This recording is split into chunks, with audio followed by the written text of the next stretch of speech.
क्या होगा अगर गधा राजा बन जाए? एक घने जंगल में एक समय का शक्तिशाली शेर रहता था, जिसका नाम था वीर सिंह। अब वह बूढ़ा हो चुका था, पहले जैसी ताकत नहीं रहता था।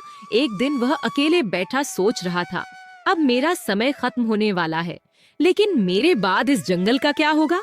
इसी चिंता में वह एक ज्ञानी साधु के पास गया और शेर ने ज्ञानी साधु को अपना मन के बात बता दिया। और फिर साधु बोला, राजा वही बनाओ जो खुद से पहले दूसरों के बारे में सोचता हो। वीर सिंह ने तय किया कि वह अपने जीते जी नया राजा चुनेगा। अगले दिन उसने अपने मंत्री हाथी को बुलाया और कहा, जंगल में सबसे समझदार 3 जानवरों को बुलाओ। हाथी 3 नाम लेकर आया। 1 चालाक लोमड़ी, 2 तेज भेड़िया, 3 सीधा सादा गधा। तीनों को अगले दिन परीक्षा के लिए बुलाया गया और वीर सिंह ने पूछा, अगर जंगल में पानी खत्म हो जाए, सब जानवर प्यास से मरने लगें, तो तुम सबसे पहले क्या करोगे? महाराज, मैं पहले खुद पानी पीऊंगी ताकि मैं मजबूत रहकर दूसरों की मदद कर सकूं। शेर ने सिर हिलाया और बोला, स्वार्थ में छिपी चालाकी राजा के लिए सही नहीं।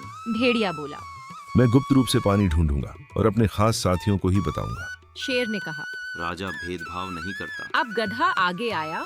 वह थोड़ा घबराया, लेकिन फिर बोला, महाराज, मैं सबसे पहले छोटे और कमजोर जानवरों को पानी दूंगा, फिर सभी में बराबर बांटूंगा, और अगर कुछ बचा तो अंत में खुद पीऊंगा।